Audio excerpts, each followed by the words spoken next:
Et si l'histoire de Judas n'était pas seulement celle d'un traître, mais celle d'un homme brisé, tombé, et appelé à se relever, il a marché avec le Christ.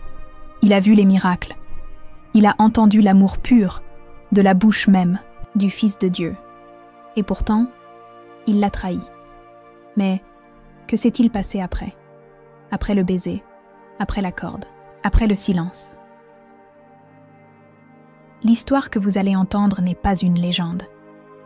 C'est une plongée dans l'âme humaine, dans la douleur, la honte et peut-être la rédemption.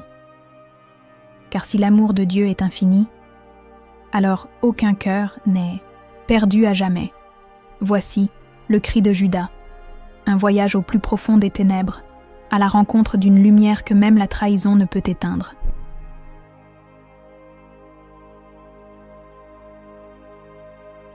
La lumière du soir tombait doucement sur Jérusalem. Le vent, presque imperceptible, faisait frissonner les feuilles des oliviers, comme si la nature elle-même ressentait ce qui allait se passer. Dans une pièce silencieuse, éclairée par la lueur vacillante des lampes à huile, les visages étaient graves. Jésus parlait, et ses mots coulaient comme un baume, mais un baume chargé d'une vérité douloureuse. Autour de la table, les disciples l'écoutaient. Certains avaient les yeux baissés, d'autres semblaient perdus dans leurs pensées. Judas, lui, paraissait ailleurs.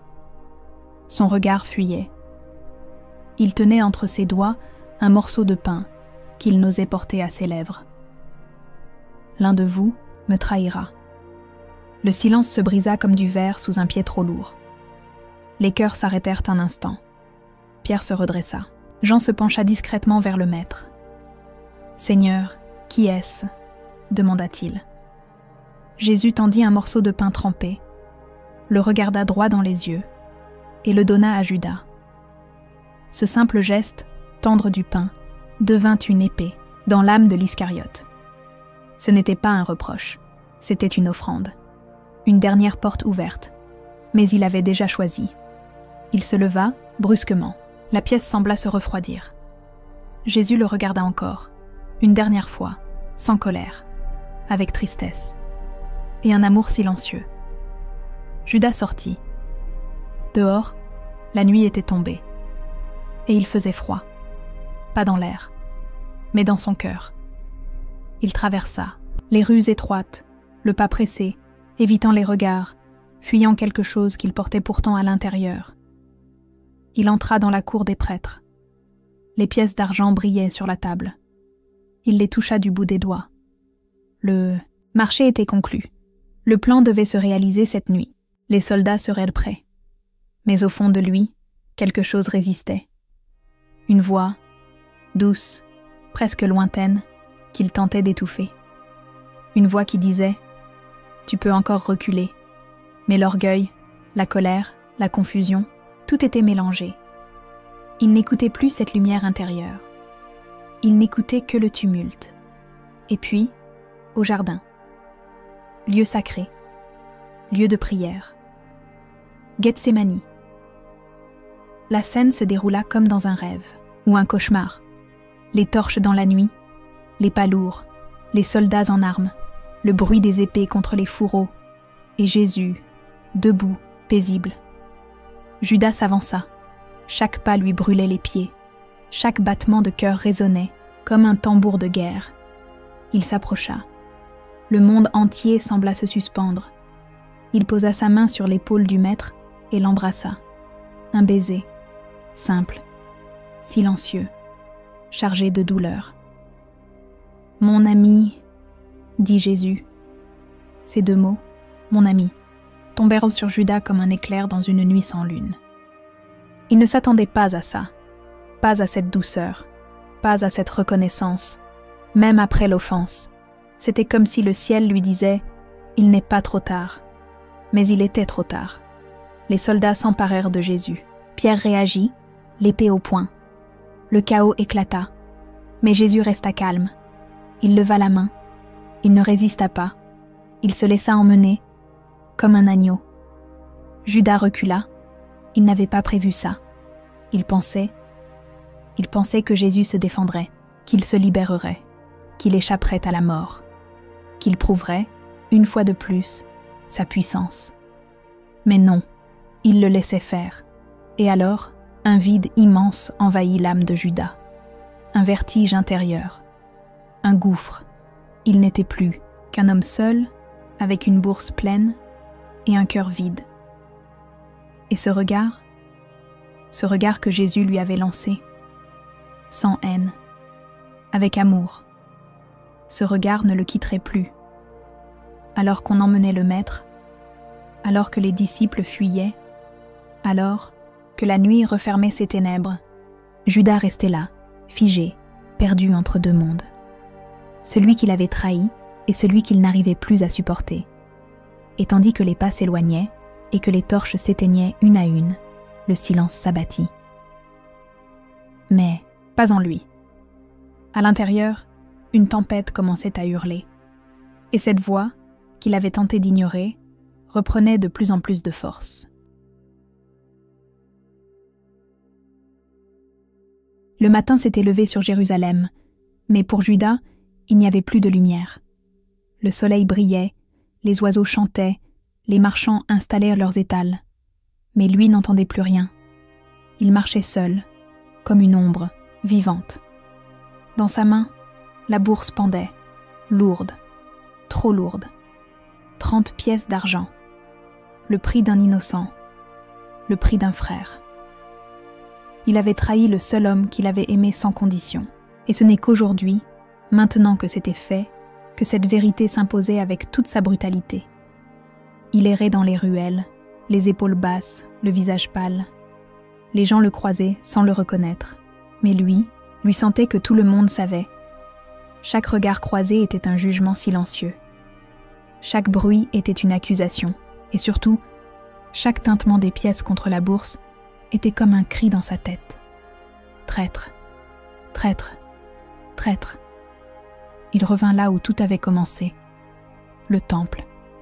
Il voulait se débarrasser de cet argent, comme si cela pouvait effacer ce qu'il avait fait, comme si rejeter les pièces allait effacer le baiser. Il entra en courant dans le bâtiment sacré, renversant presque un enfant sur son passage. Devant les prêtres, il ouvrit la main, montra l'argent. « J'ai péché, j'ai trahi un sang innocent. » Sa voix tremblait. Ce n'était plus un homme fier, c'était un homme en ruine. Les prêtres levèrent à peine les yeux. L'un d'eux répondit, froidement, « Que nous importe, cela te regarde. » Ce rejet fut plus douloureux que le péché lui-même.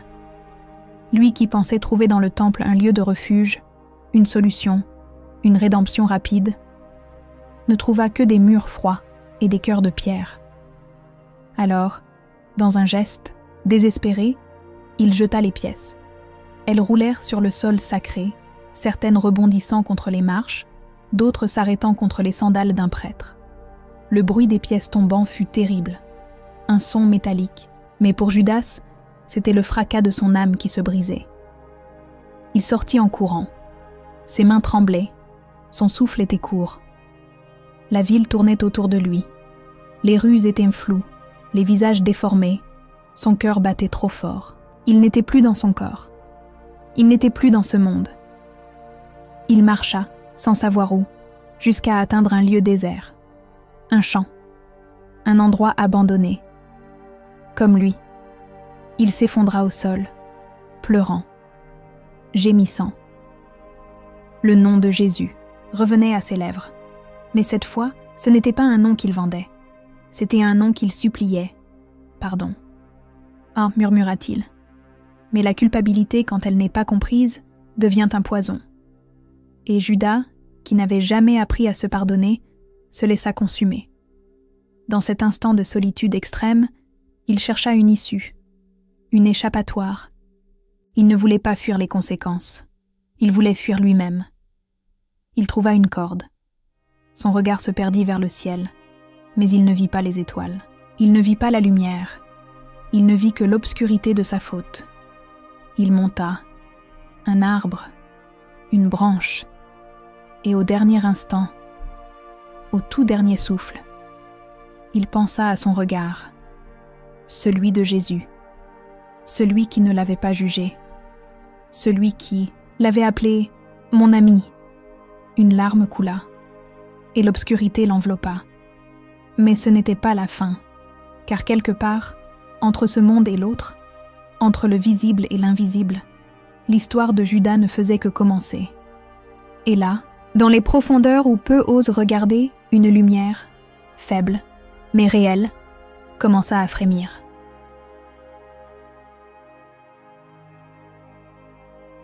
Il y avait dans ce lieu un silence que même la mort respectait. Un silence profond, ancien, chargé de secrets et de soupirs oubliés. C'était un champ de terre craquelée, de pierres blanches et d'arbres maigres. Le sol semblait n'avoir jamais connu la vie. Un champ d'argile, destiné au potier. Mais ce jour-là, il devint un champ de sang, un champ de solitude, un champ de mémoire. Le corps de Judas pendait à une branche tordue, immobile, comme si le temps lui-même avait cessé de couler autour de lui. Mais à l'intérieur, quelque chose survivait, une conscience, un souffle, une étincelle. Car si le corps meurt, l'âme, elle, continue. Et cette âme était en chute libre. Tout était noir, pas l'obscurité d'une nuit paisible, non. C'était une obscurité qui respire, qui entoure, qui murmure. Un brouillard sans horizon, chargé de pensées confuses, d'émotions lourdes. Judas flottait ou tombait. Il ne savait plus. Il n'avait plus de nom, plus de repères. Seulement une douleur lancinante. Celle d'avoir détruit ce qu'il avait aimé. Celle d'avoir vu la lumière et de lui avoir tourné le dos. Les souvenirs revenaient, mais d'une manière cruelle. Le rire de Jésus, la main posée sur son épaule, les multiplications, les miracles, et ce dernier regard, ce regard qui, maintenant, le poursuivait sans relâche. Il voulut fuir, mais où aller quand on fuit de soi-même? Alors, il cria. Un cri qui n'eut pas d'écho, un cri d'âme, un cri de culpabilité. Et soudain, quelque chose bougea dans l'ombre. Une présence, pas terrifiante, mais ancienne. Un esprit, silencieux, drapé de lumière sombre, ni accusateur, ni sauveur. Tu sais où tu es? La voix n'était ni dure, ni douce. Elle était réelle. Judas leva les yeux. Il tenta de parler, mais aucun mot ne sortit. Tu portes en toi un poids immense, mais tu n'es pas seul à porter des chaînes. Le silence retomba. L'esprit s'assit à côté de lui, comme on s'assied à côté d'un malade, sans jugement. Pourquoi as-tu fait cela? Judas ne répondit pas. Il voulait dire « Je pensais bien faire. Je voulais hâter le royaume. Je ne voulais pas qu'il meure. » Mais rien ne justifiait l'irréparable. Alors il baissa la tête. « Tu crois que le mal que tu as fait est éternel ?» demanda l'esprit. Judas releva les yeux. Il ne savait plus ce qu'il croyait. Il ne croyait plus en lui. Et pourtant, il avait cru en Jésus. L'esprit le regarda longuement. « Tu sais, même ici, la lumière peut entrer, mais elle ne force jamais. C'est toi qui dois l'appeler. » Ce fut comme un éclair dans les ténèbres, une pensée folle, inconcevable. Appeler la lumière? Lui, mais quelque chose, au fond de lui, frémissait. Ce n'était pas encore de l'espérance, mais ce n'était plus du désespoir pur. C'était un début. Judas resta là, longtemps, à ne rien dire. Le chant du silence portait bien son nom. Car c'est dans le silence que l'âme commence à écouter, et quelque part, dans cet espace de l'invisible, un murmure doux traversa l'obscurité. « Père, pardonne-le. »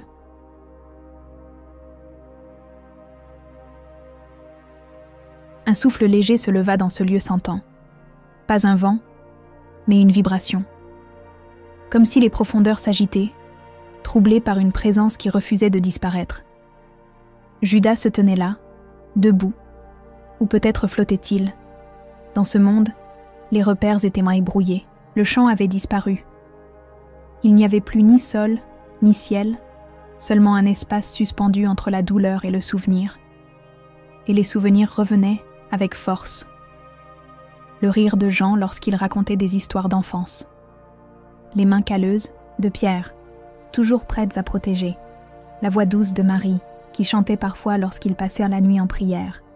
Et surtout, les paroles de Jésus, celles qu'il n'avait pas su écouter jusqu'au bout. « Je suis le chemin, la vérité et la vie. » Mais il n'avait pas cru jusqu'à la fin. Il avait douté. Il avait pressé les événements. Il avait trahi. Un cri intérieur grondait. Non pas un cri vers l'extérieur, mais un cri d'âme, étouffé, déchirant, que seuls les esprits blessés peuvent comprendre. Et puis, les ombres. Des formes humaines, déformées.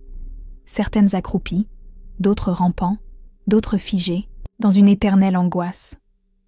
Ce lieu n'était pas un enfer de flammes. C'était un enfer de conscience. Ici, chacun portait en soi la prison qu'il avait construite.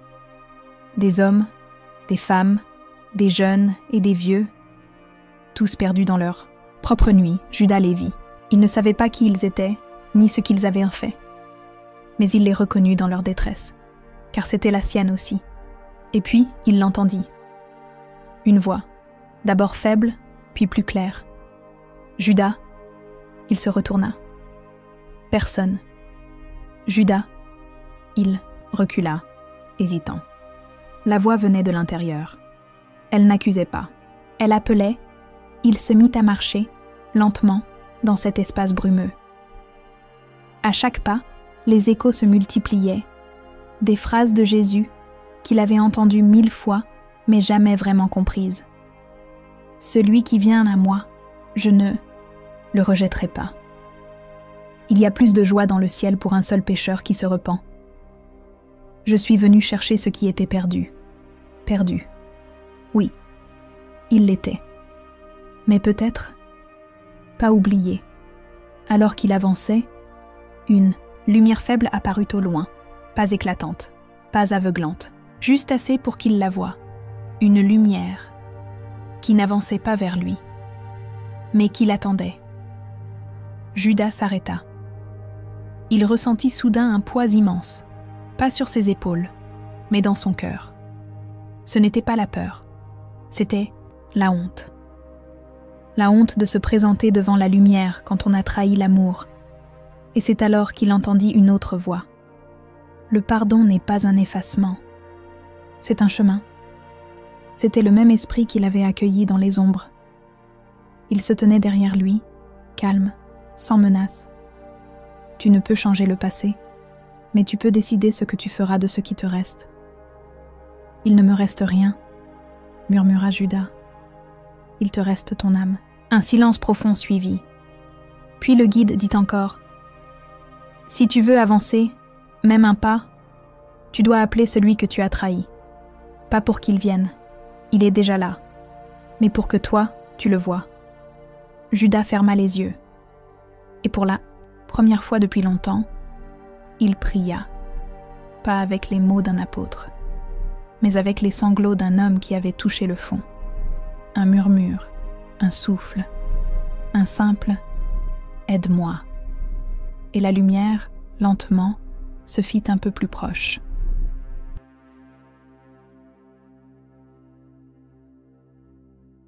Il n'avait pas eu de réponse immédiate, pas de grand éclair, pas de main tendue sortie du ciel, juste un silence, différent, un silence habité. Judas resta immobile. Autour de lui, les ombres semblaient reculer, juste un peu. Pas pour l'effrayer, mais pour laisser place à quelque chose d'autre, quelque chose de doux, de fragile, comme un parfum que l'on reconnaît sans voir d'où il vient. Et puis, il l'entendit, une voix, pas une voix extérieure, pas une voix d'homme, c'était une voix qui traversait tout, les regrets, la honte, les couches épaisses de culpabilité. Père, pardonne-le. Ce n'était pas une illusion, ce n'était pas un souvenir, c'était vivant. La même phrase que Jésus avait prononcée depuis la croix, mais cette fois, Elle s'adressait à lui. À lui. Judas se laissa tomber à genoux, les mains sur le visage. Son cœur battait fort. Trop fort. Il avait cru que le pardon ne lui était plus accessible, qu'il avait franchi une ligne sans retour. Mais cette voix, douce, ferme, elle ne disait pas « Tu es damné ». Elle disait « Je te vois et je t'aime encore ». Alors, pour la première fois, quelque chose changea en lui. Un léger mouvement intérieur, comme une fissure dans un mur de pierre. La lumière ne passait pas encore, mais l'air entrait. Il pleura longtemps. Pas des larmes de désespoir, des larmes de soulagement, d'avoir été entendu, d'avoir été regardé. Et dans cet effondrement, il trouva un appui. Il se releva. Ses jambes tremblaient, mais il se leva quand même. Au loin, la lumière qu'il avait entrevue semblait maintenant plus proche. Toujours discrète, toujours respectueuse. Mais, présente, il fit un pas, puis un autre. Chaque pas était une douleur. Chaque pas réveillait une mémoire. Mais il avança, et il sentit qu'il n'était pas seul. Autour de lui, d'autres âmes le regardaient. Certaines étaient encore plongées dans leur propre nuit. Mais d'autres, plus loin, semblaient observer avec une étrange tendresse. Il comprit. Elles aussi avaient souffert. Elles aussi avaient chuté. Mais elles savaient que la chute n'était pas la fin.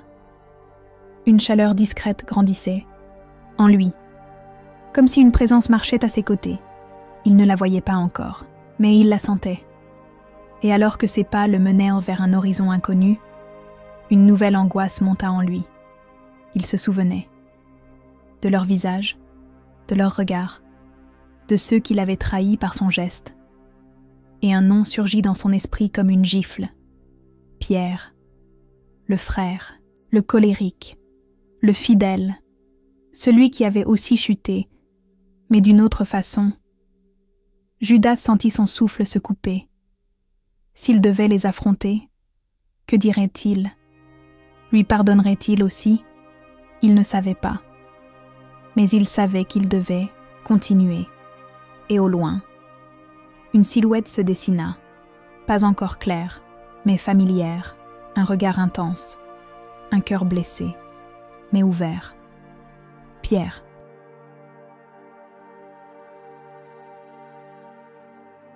Ses pas étaient lourds, mais déterminés, comme s'il avançait à travers un désert intérieur, pieds nus sur des souvenirs brûlants. Le chemin n'était pas une route, c'était une traversée de soi. Autour de lui, les formes des ombres se faisaient moins menaçantes. Certaines semblaient l'observer avec surprise. D'autres détournèrent le regard, comme si la lumière qui l'entourait désormais, aussi faible fût-elle, devenait difficile à supporter. Mais lui ne voyait qu'une chose devant lui, Pierre. Il marchait vers lui, avec ce mélange de peur et d'espérance que l'on ressent quand on sait qu'on a fait du mal à quelqu'un qu'on aime. Ses mains tremblaient, son cœur battait comme un tambour. Pierre ne disait rien. Il se tenait là, droit, immobile, les bras le long du corps. Ses yeux étaient clairs, profonds, mais remplis d'une tristesse immense. Pas une tristesse de haine, une tristesse fraternelle. Quand Judas s'arrêta à quelques pas de lui, le silence fut total. Même les échos du passé se turent. Il n'y avait plus que deux âmes, face à face. Deux hommes qui avaient aimé le même maître et qui l'avaient été blessés. Différemment, mais douloureusement. Judas voulut parler, mais aucun mot ne sortit. Comment demander pardon quand le cœur est encore en morceaux? Alors il baissa les yeux. Et c'est Pierre qui fit le premier geste. Il s'approcha, lentement, posa une main sur l'épaule de Judas et dit simplement « Si lui m'a pardonné, il te pardonnera aussi. » Cette phrase, si simple, résonna comme une promesse. Pas une promesse humaine, une promesse d'en haut. Judas leva les yeux. Les larmes coulaient. Il ne s'en rendait même pas compte. Il sentit dans le regard de Pierre quelque chose qu'il n'avait pas mérité, la miséricorde. Et dans ce regard, il vit aussi son propre reflet. Pas celui du traître, mais celui de l'homme, brisé, qui cherche à se relever. Ils restèrent un moment là, silencieux. 2 frères réconciliés par une même douleur. 2 hommes que l'échec avait transformés et que l'amour était en train de reconstruire. Puis Pierre s'éloigna, sans un mot de plus. Pas parce qu'il tournait le dos, mais parce que chacun avait sa propre route à suivre. Judas sentit alors un mouvement derrière lui. Il se retourna. La lumière, plus forte cette fois, presque éclatante. Une présence s'en détachait. Il ne pouvait pas encore distinguer le visage. Mais tout en lui savait, il n'y avait aucun doute, c'était lui. Et à cet instant, tout en Judas, son corps d'esprit, ses émotions, ses regrets, voulut fuir. Il n'était pas prêt. Pas encore. Il ne se sentait pas digne. Mais il ne pouvait plus fuir non plus. Alors, il resta là, figé. Le souffle court. Le cœur entre la peur et l'espérance. Et cette lumière, cette silhouette, avançait. Pas avec colère, pas avec jugement, mais avec cette même douceur qu'il avait sentie ce soir-là, dans ce regard, juste avant le baiser.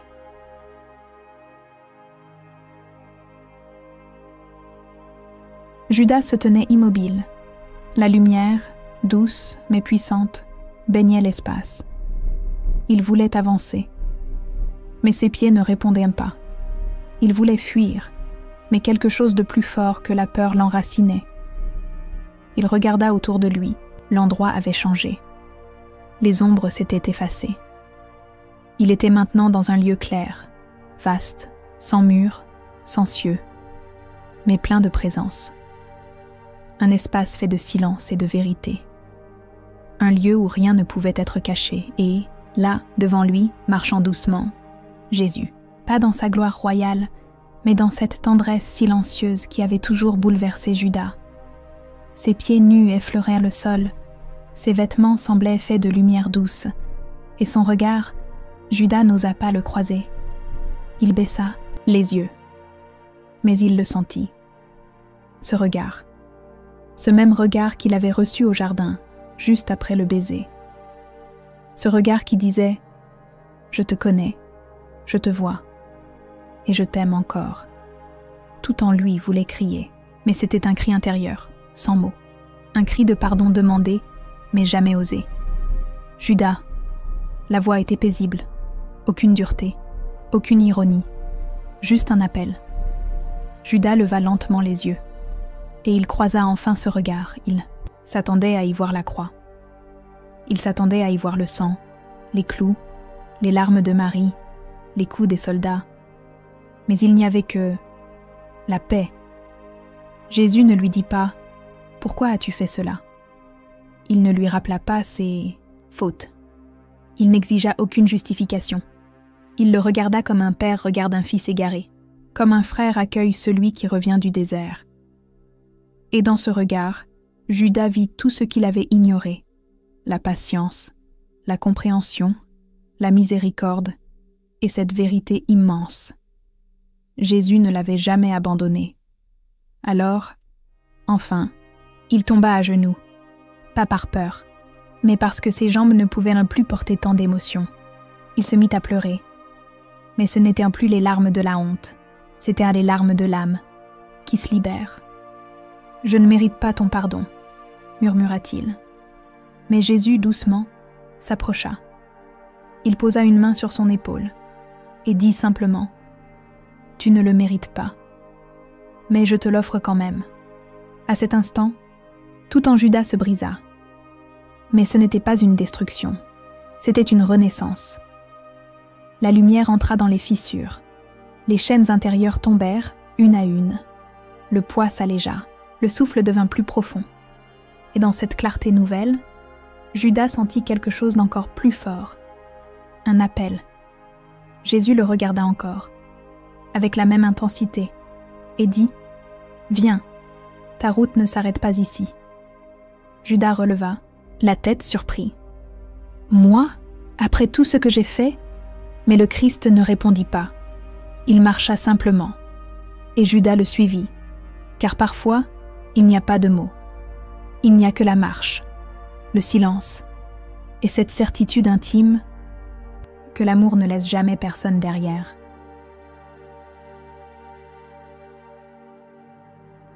Judas s'avançait. Ses pas n'étaient plus ceux d'un condamné, mais d'un homme fragile, en chemin vers sa propre reconstruction. Chaque pas effaçait un peu du poids du passé. Mais la douleur, elle, ne disparaissait pas. Elle changeait de forme. Ce n'était plus la douleur qui enferme, c'était celle qui transforme. Devant lui, Jésus marchait, pas à pas, sans précipitation, comme s'il voulait que Judas sente chaque instant, chaque respiration, chaque silence. Le chemin les mena vers un jardin. Il était semblable à celui de Gethsémani, mais empli de lumière. Les oliviers s'y dressaient comme des témoins silencieux, les branches dansant sous une brise invisible. L'air semblait chargé de paix et de mémoire. Judas s'arrêta. Il connaissait cet endroit. Il y avait marché autrefois, de nuit, avec des soldats. Aujourd'hui, il y revenait, avec la paix. Mais cette paix lui semblait étrangère. Il n'osait encore la recevoir pleinement. Alors il dit, presque en chuchotant, « Je ne comprends pas. Pourquoi es-tu venu jusqu'ici ? Pour moi ?» Jésus se retourna. Il le regarda longtemps, puis répondit, doucement, « Parce que je ne suis jamais parti. Ce fut comme un coup dans le cœur. Non pas une blessure, mais une ouverture. Une lumière entra, plus forte. Et soudain, Judas vit. Il vit ce qu'il n'avait jamais voulu voir. Il vit toutes les fois où Jésus l'avait regardé avec amour, même lorsqu'il doutait. Il vit les instants silencieux où il priait pour chacun d'eux. Il se rappela ce moment à la table, ce dernier morceau de pain offert, ce dernier appel. Et il comprit. Le pardon de Jésus ne commence pas après la faute. Il précède. Il attend. Il espère. Une émotion puissante le traversa. Pas de la tristesse, mais une gratitude déchirante. Il tomba à genoux à nouveau, pas pour implorer, mais pour rendre grâce. « Tu m'as aimé, même quand je t'ai trahi. » Jésus s'approcha. Il ne parla pas. Il tendit simplement les bras et Judas s'y jeta, un instant suspendu. Un moment éternel, le traître, dans les bras du trahi, le disciple, dans les bras du maître, l'âme perdue, retrouvée. Et ce que Judas sentit, ce n'était pas une acceptation résignée, c'était une joie silencieuse, une paix immense, une chaleur qui guérissait tout ce que la honte n'avait pu réparer. Il ne savait pas combien de temps il resta là, mais lorsqu'il se redressa, quelque chose avait changé. Il ne se sentait pas pur, il ne se sentait pas parfait, mais il se sentait aimé, et cela suffisait. Alors, Jésus le regarda et dit, « Tu n'es pas encore au bout de ton chemin ?» Judas, confus, demanda, « Que dois-je faire ?» Et Jésus répondit, « Aide ceux qui, comme toi, sont tombés, et qui n'osent plus croire qu'ils peuvent se relever. »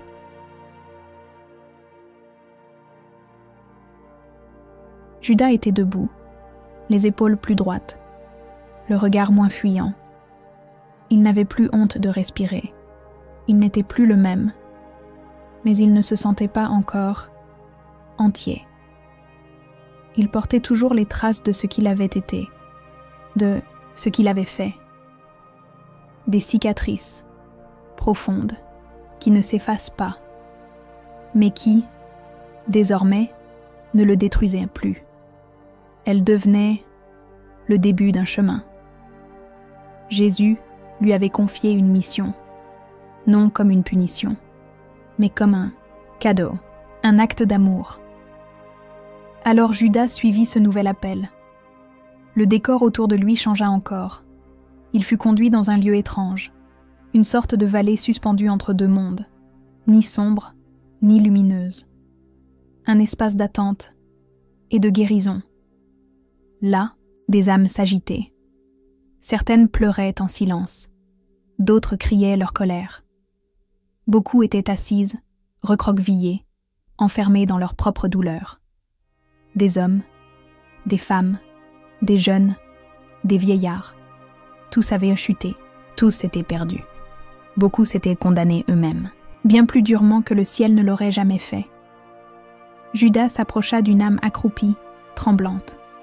Un jeune homme, les mains sur les oreilles, les yeux remplis d'horreur. Il murmurait sans arrêt « Je ne mérite pas d'être sauvé. Je ne mérite pas d'être sauvé. » Judas s'agenouilla devant lui. Il ne dit rien d'abord. Il ne jugea pas. Il ne tenta pas de corriger. Il resta simplement là, présent. Puis, dans un souffle, il murmura « Moi aussi je pensais cela. » Le jeune homme releva la tête. « Tu ne comprends pas ce que j'ai fait. » Et Judas répondit « Si tu savais. » Il lui raconta. Pas pour choquer, pas pour impressionner, mais pour partager. Et dans cette confession, un lien invisible se forma. 2 âmes brisées, 2 souffrances qui se reconnaissent. Le jeune homme pleura. Pas de honte, mais de soulagement. Et Judas lui tendit la main, pas pour le tirer vers la lumière, mais pour l'accompagner. Ce fut le début. Un début discret, mais réel. Les jours où ce qui en tenait lieu passaient, et Judas écoutait, beaucoup, parlait peu. Il était devenu un frère des perdus, un compagnon des oubliés, un guide humble, pas un maître, juste un témoin que l'amour pouvait tout reconstruire. Parfois, il doutait encore. Parfois, le souvenir du baiser revenait. Mais à chaque fois, une voix intérieure lui rappelait « Ta faute n'est pas ton identité. » Et alors il continuait. Jour, une âme s'approcha timidement de lui. Un vieil homme, marqué par une vie d'erreur. Il dit « Si même toi tu as été pardonné, alors peut-être il y a de l'espoir pour moi. » Et Judas sourit, pas avec fierté, mais avec cette tendresse qu'on offre à celui qu'on reconnaît comme soi-même. Il posa la main sur son épaule. « Viens, on marche ensemble. » Et, à cet instant, au loin, une lumière se leva, plus haute, plus brillante. Judas leva les yeux. Ce n'était pas la fin, mais c'était un nouveau commencement, et une question douce résonna dans l'espace. « Es-tu prêt à monter ?»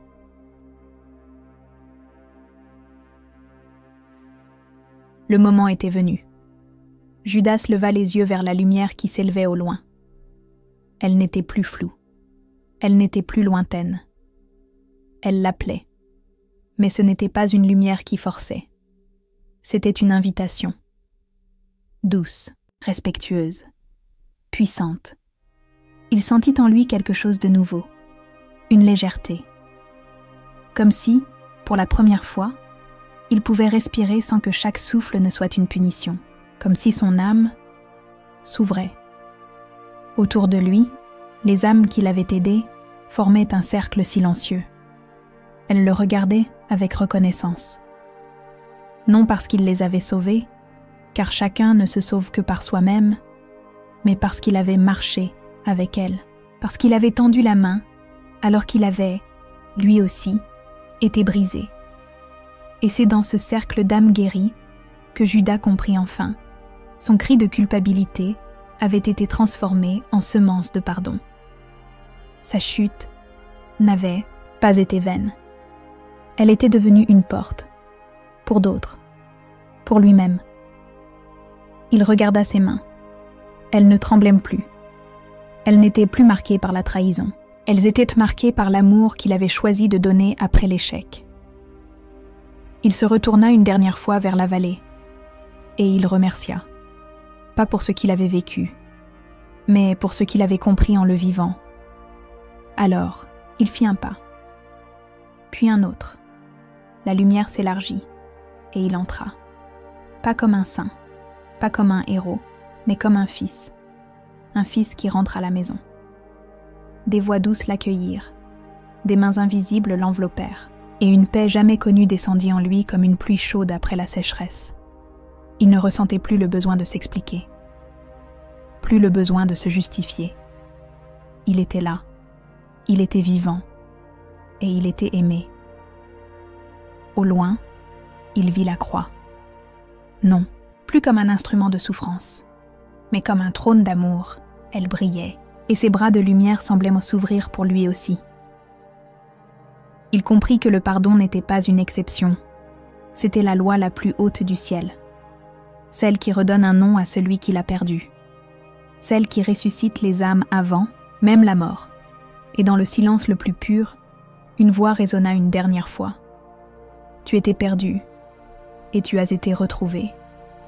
Puis, tout s'effaça, pas dans l'oubli, mais dans la paix. Et quelque part, dans le monde des hommes, dans un cœur brisé qui priait en secret, une pensée s'éleva.